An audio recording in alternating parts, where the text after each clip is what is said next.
morning and welcome to Rising. We have another very informative show for you today. Thanks for being here, Briahna.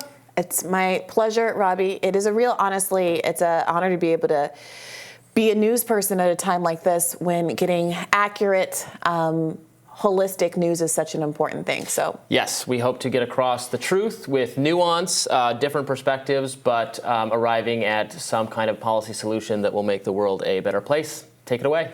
Well, Robby, the AP reports that Israel bombed areas of southern Gaza where it had told Palestinians to flee ahead of an expected ground invasion, killing dozens of people on Tuesday. Hamas's military wing, the Qassam Brigades, says that an Israeli airstrike in the central Gaza Strip has killed one of its top military commanders. Ayman Nofal is the most high-profile Hamas militant to be killed so far in the Israeli bombardment of the Gaza Strip. As the retaliatory attacks against the Hamas militants intensifies, President Biden will be traveling to the war zone where he'll meet with Prime Minister Benjamin Netanyahu and other Israeli officials on Wednesday. Secretary of State Antony Blinken confirmed the trip during a press conference from Tel Aviv. Let's watch. He's coming here at a critical moment for Israel, for the region, and for the world. The United States and Israel have agreed to develop a plan that will enable humanitarian aid from donor nations and multilateral organizations to reach civilians in Gaza, and them alone, including the possibility of creating areas to help keep civilians out of harm's way. Meanwhile, Hamas rolled out the first video of a hostage they captured in last Saturday's brutal attacks on Israel that killed over 1,300 people and it confirmed 199 others also taken hostage. Now, we're not going to be showing that video here. It is on social media. In it, in the video, 21-year-old Mia Shem is shown lying in a bed receiving what appears to be some kind of medical treatment. She has an arm injury. CNN's Anderson Cooper spoke to her family last night. Take a look.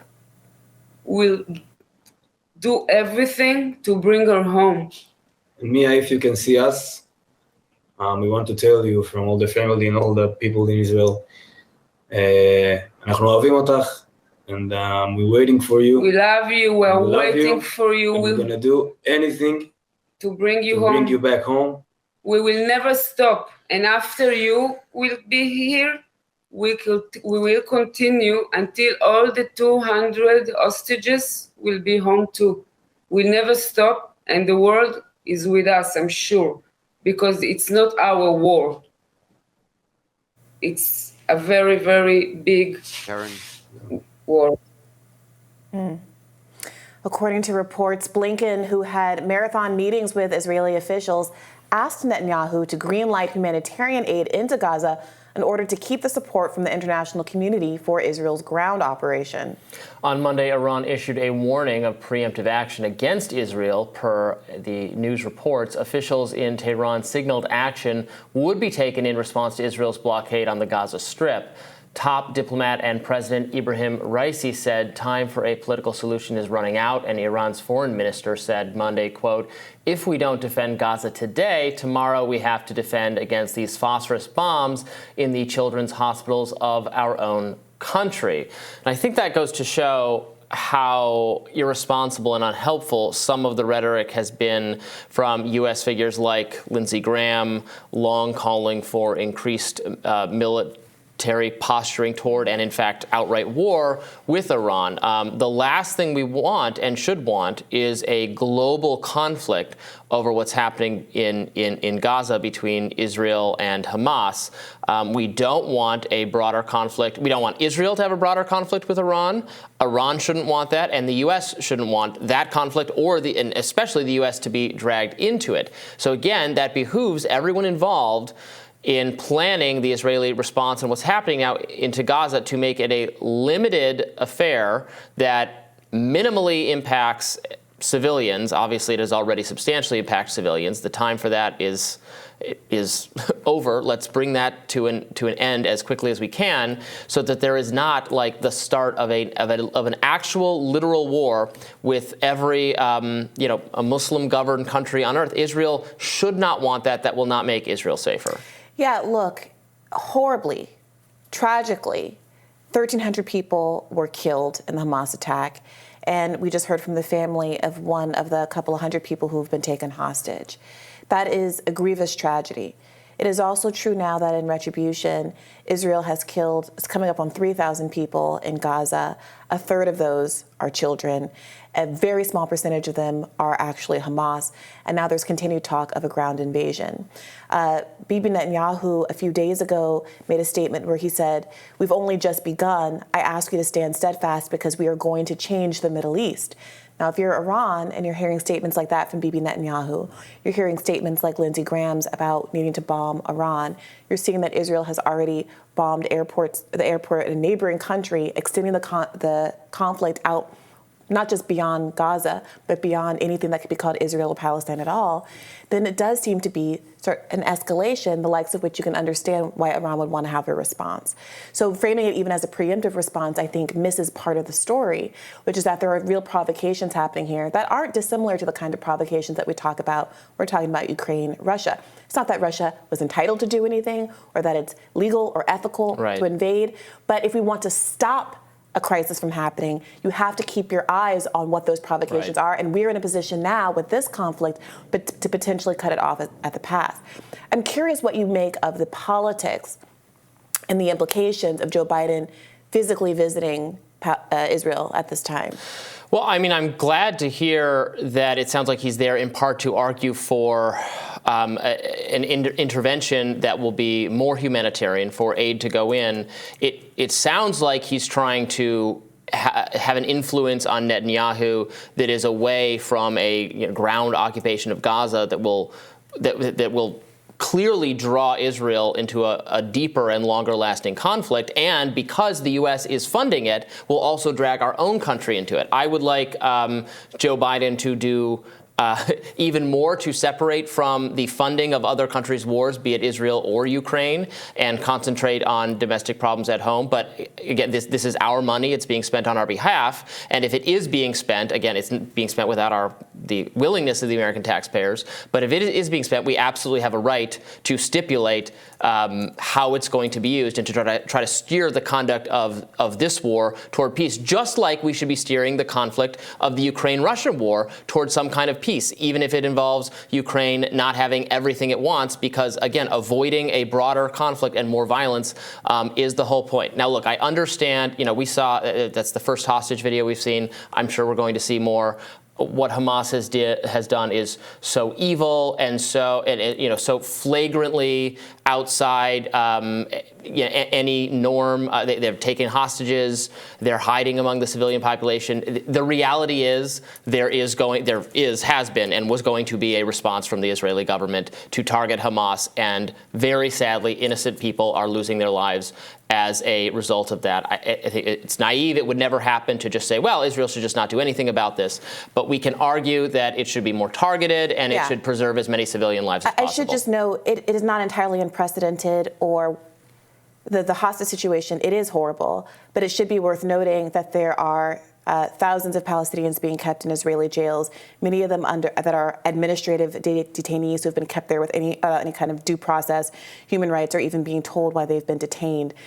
So it is a horrible situation, but it is not one that is unprecedented by any means in the region or one-sided. It's also worth noting that part of the humanitarian crisis could very much affect these hostages.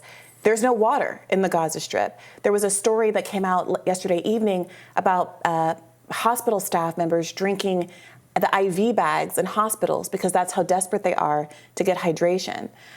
So if you, and there's in fact a lot of discord emerging between the families of some of the hostages, the Israeli hostages, and Benjamin Netanyahu. There was supposed to be a meeting with some of the families in Netanyahu, and he sent others in his stead.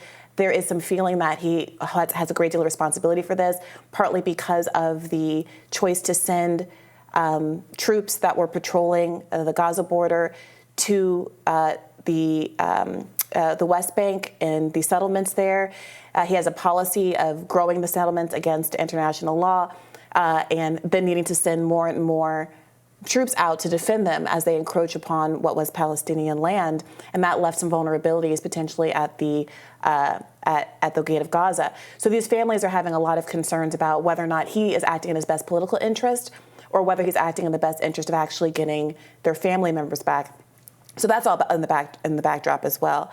It's also worth noting that Anthony Blinken was in the 7.5-hour meeting with the Israeli War Cabinet just yesterday. And the consequence of a 7-hour knockdown, drag-out, it seems, meeting was to, quote, develop a plan that will enable humanitarian aid from donor nations and multilateral organizations to reach civilians in Gaza.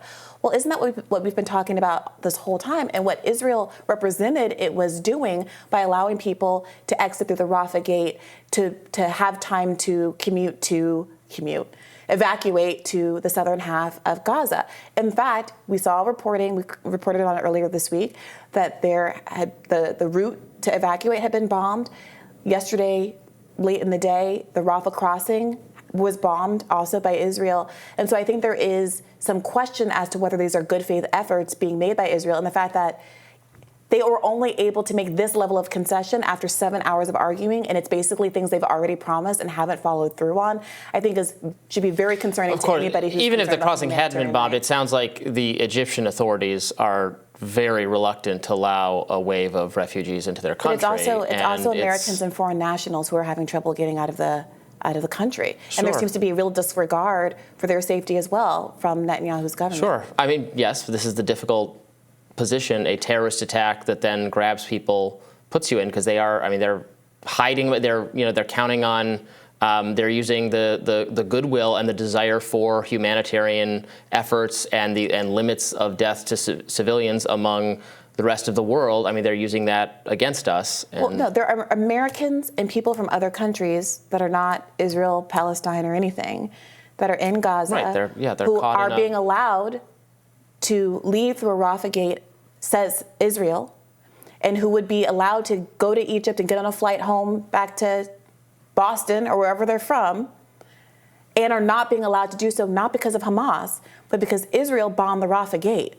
That cannot be this rationale where every single bad thing that happens to someone in Israel or Palestine is the result of Hamas is being obviously torn apart by Israel's actions in this moment. It is not going to be able to sustain that argument as the but-for cause increasingly and more clearly becomes Israel's actions. And I think that's why you're getting 7.5-hour meetings just to come to what should be an obvious conclusion, which is that humanitarian aid should be able to get to a population of 2 million innocents and 1 million children, and that humanitarian aid workers should both be able to get resources to be able to do humanitarian aid within Gaza and also be able to get out. There was a striking testimonial on the New York Times Daily podcast yesterday of a Palestinian teacher who was from Florida or something like that, who was who was back in Palestine visiting her family, and who got stuck there and can't get out. We're talking about American citizens here. No,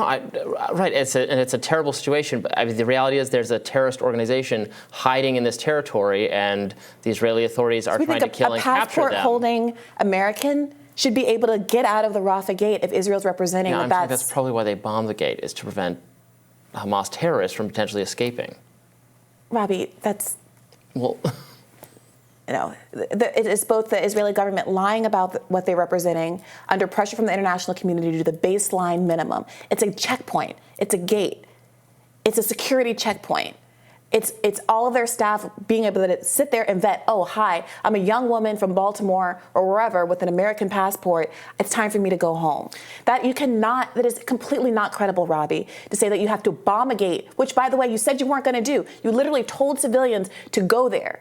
You told civilians to take these roads down to the south, and then you bomb them. I'm sorry, those are war crimes. And increasingly, those are war crimes that are implicating the interests not just of... they weren't going to let them through anyway. Not Americans, Robby. Not Americans. Well, we're talking about the Palestinians. No, I don't know how many times I have to reference this very specific example of an American teacher who can't get out of Gaza, a Palestinian American. I mean, it's an unfortunate situation that's just somewhat unavoidable by the catastrophe that has occurred there. The reality is the Israeli government needs to hunt down Hamas. It is avoidable. I mean, it was avoidable if Hamas had not done this attack. It's avoidable right now. Oh my God. And so if you're taking the stance this is just so naive. If you're taking the stance that because of the terrorist attack... Bad people can do whatever they want, and then the authorities just have to stand down. If you're taking no one agrees or believes this.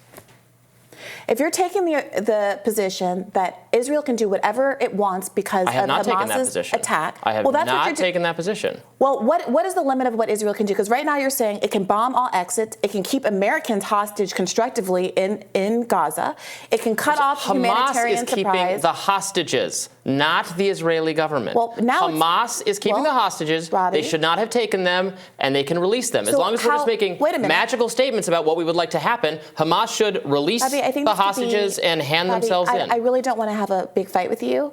I would like to be able to just, it's not my perspective, it's the truth of what's happening. Israel bombed the exit routes. It said it was providing for both humanitarian aid to come in and for people who are not Hamas, who are not even Palestinian, to leave. So the fact that they are not able to leave, despite Israel's representations of them being able to leave through this gate, is 100% Israel's fault. That is what it is. You cannot backdoor try to fit this into Hamas and everything. At this point, the argument would be if Israel nuked every last person in Gaza, it would be Hamas's fault. At this point, if what some Israeli political officials have said they want to do, which is to raise Gaza to the ground and exterminate the entire population, that would also be Hamas's fault. And there are rules in war about proportionality that Hamas is not following. That Israel is not following. Hamas is the terrorist group. Israel is the one that, with our support as a country and with our U.S. dollars, is now committing humanitarian atrocities against the civilian population, and which also implicates foreign nationals. That is on Israel at this point. And the question is of whether or not we as a country should continue to fund that, and whether the international community should come together to prevent continued humanitarian crimes against innocent populations. We should not fund it. We totally agree that we should not fund it.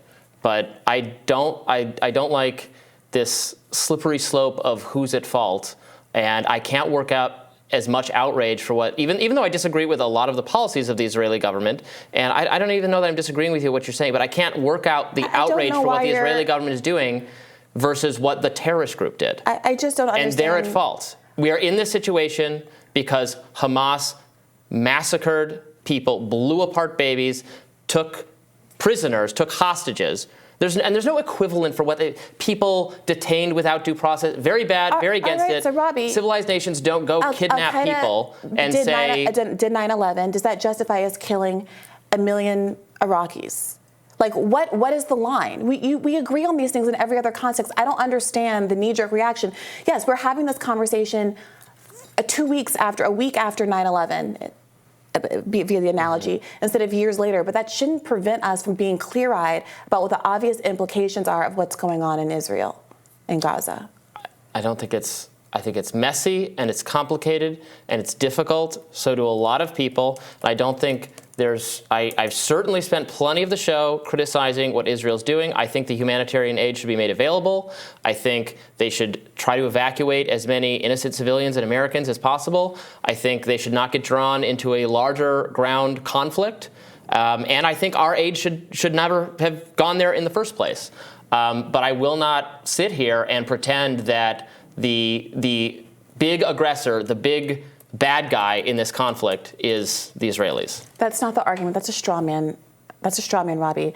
It's not who's bigger or who's worse. That's a horrible straw man that prevents anybody who's doing anything wrong on the side of the Israeli government, which we fund, getting away with literal murder. I don't think they should get away with it. We're criticizing so let's not straw man the argument and make it this a constant conversation where we have to keep pulling it back to, but okay, Hamas is worse. Hamas is worse. Hamas did a terrorist attack. Okay. So now what are we going to do? I just repeated it. So now what are we going to do about the fact that Israel is now committing humanitarian war crimes with U.S. dollars? Well, we should not give them the dollars in the first place, and it sounds like Joe Biden is trying to pull them back from the brink a little bit, which I hope he's successful at. We'll have more Rising right after this.